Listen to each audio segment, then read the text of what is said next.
সকল প্রিয় ভাই বোনদের অনেক অনেক ধন্যবাদ, দোয়া ও ভালোবাসা। যারা আমার লাইক কমেন্ট করে সবসময় পাশে থাকেন। প্রতিদিনের মতন একটা ভিডিও নিয়ে হাজির হয়ে গেলাম। হ্যালো এভরিওয়ান, আসসালামু আলাইকুম। সবাই কেমন আছেন? আপনাদের বোন তো ভালো আছে। আমি প্রতিদিন যে রান্নাগুলো করি সেটাই আপনাদের সাথে শেয়ার করি। একটু লাইক কমেন্ট করে প্লিজ সবাই থাকেন না, একটু কমেন্টে জানাবেন বোনের রান্না বান্না কেমন। আমি বরিশালের মেয়ে, আমি বরিশালের স্টাইলে রান্না করি। যদি ভালো লাগে অবশ্যই একটু শেয়ার করে দিবেন। আপনাদের একটা শেয়ারে আমি আগাই যাব। আমি আজকে দেখেন চিংড়ি মাছ দিয়া লাউ ছোগা ভাজি করব, সাথে লাউ বসাই দিতে আছি। আমার কিন্তু অসাধারণ একটা লাউ ছোগাটা কাটা হয়েছে।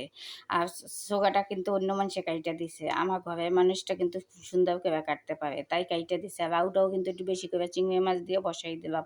আর লাউ কে কে পছন্দ করেন চিংড়ি মাছ দিয়ে? আমার তো খুব প্রিয়।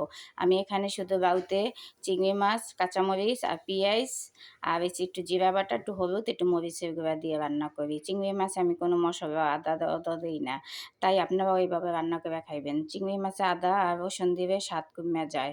আমি যেভাবে রান্না করি আপনারা এরকম করে খাইবেন, ঠিক আছে? আমি এই হালকা করে একটু হলুদ, একটু মরিচের গুঁড়া দিয়ে দিলাম, বেশি দেবো না।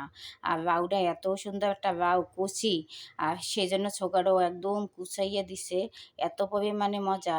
এই জন্য আমি এই জায়গায় আবার লাল ছোকাটা বসাইতেছি। চিংড়ি মাছগুলো কিমা করে নিছি, আর কিমা করলে লাল ছোকাটা খাইতে ভাজি মজা লাগে। পেঁয়াজও দিয়ে দিলাম, শুকনো মরিচ দিয়ে ভাজি করব। আপনারা লাল ছোকা এভাবে একবার খাইয়ে দেখেন না, অনেক অসাধারণ লাগে কিন্তু। দেখেন দুই চুলায় বসাই দিছি। প্রতিদিন যেভাবে রান্না করি সেটাই আপনাদের সাথে শেয়ার করি। বোনের পাশে থাকবেন একটু সবসময়। বোনের রান্না বান্না কেমন কমেন্টে জানাইবেন। আমি একটু হলুদ দিয়ে দিতে আছি। আর এই দেখেন লাল ছোকাটা দেখবে পরানটা ঠান্ডা হইয়া যায়। দেখেন কত সুন্দর, মনে হয় নুডলস, এই সেমাই এভাবেই দেখায়। দেখেন লবণ দিয়ে দিতে আসি। আর যেই মানুষটা কাটছে এই মানুষটার জন্য দোয়া করবেন। মানুষটা অনেক ভালো মনের মানুষ। মানুষটা আমাকে সবসময় কাইটা কুইটা দেয়। আর এই দেখেন লাউটাও সুন্দর মতন কষাইয়া বসাই দিলাম হালকা হলুদ দিয়ে। দেখছেন এইভাবে লাউ রান্না করি। আমরা সবসময় একটু লাউতে মশলা কম খাই। আর এই যে একদম সিম্পল ভাজি কিন্তু লাল ছোকাটা খাইতে কিন্তু অনেক দারুণ স্বাদ লাগে। আমি আরও রান্না বান্না করব। সিম, আলু, টমেটো দিয়া আমি রান্না করবো রুই মাছ। মেহমান আছে একজন, তাই মেহমানের একটু খাবার দিয়ে দেব। মেহমানের বউ দেশে গেছে ঈদের সময়, এই জন্য আমার বোনের জামাই আবার আসতে কইছি, এই জন্য একটু বেশি করে পরিমাণে রান্না করতে আসি। 2 দিন জানি খাইতে পারে, আমার বোন 2 দিন পরে আসবে, এই জন্য একটু তরকারি দিই। আপন মানুষ ছাড়া কে কারে দেয় বলেন? আপন প্রিয়জন কষ্টে থাকবে তুই দিই। আমার এই বোনের হাজব্যান্ড আমাদের জন্য অনেক কিছু করে।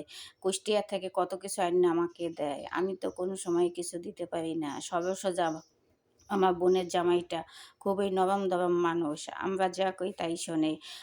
তার মাও অনেক ভালো, বোনরাও ভালো। সবসময় আমাদের জন্য অনেক কিছু পাঠাই দেয়।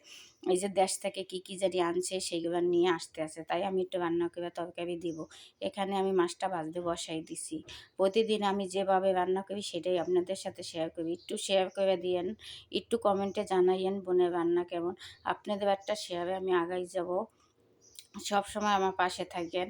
এখানে আমি মাছটা বসাই দিতে আছি। পেঁয়াজ বাটা নিছি, পেঁয়াজ কাটা দিছি, জিরা বাটা, ধনিয়া বাটা, মরিচের গুঁড়া। আমি একটু মাছের ঝাল বেশি খাই। সুন্দর মতন পরিপাটি করে কষাই দেবো। আপনি মশলাটা যত কষাইবেন অত স্বাদ লাগে। এখন জলের পানি দিয়ে দিতে আছি। আমি সিম আলু কখনো কষাই না, এভাবে জলের পানি দিলে তারপরে সিমটা দিয়ে দিই বলক আসবে। এই তরকারিটা খাইতে কিন্তু অনেক অসাধারণ লাগে। সবাই কিন্তু এইভাবে একবার রান্না করে দেবেন। সবসময় সব তরকারি কষাইবে স্বাদ লাগে না, কিছু কিছু তরকারি কষাইবে স্বাদ লাগে। বোনের রান্না কি আপনাদের কাছে ভালো লাগে? তাহলে কমেন্টে কিন্তু একটু জানাই যাবেন, তাহলে আমার পরানটা ঠান্ডা হয়। আমার সকল প্রিয় ভাই বোনদের জন্য আমি অন্তর থেকে দোয়া করি। ইউটিউবে ভাই বোনদের জন্য দোয়া করি। ইউটিউবে আমার আপনাদের 10,000 হয়ে গেছে, আমার জন্য দোয়া করবেন। 10,000 ফলোয়ার হয়েছে, শুধু শুধু আপনাদের ভালোবাসা।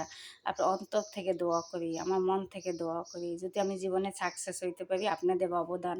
আপনারা আমাকে একটু ভালোবাসা দিবেন। এই ভালোবাসাটা আপনারা ছাড়া কে দেবে? কত মানুষের একটু সাপোর্ট দেন, তাহলে আমাকে একটু সাপোর্ট দিয়েন বোন হিসাবে।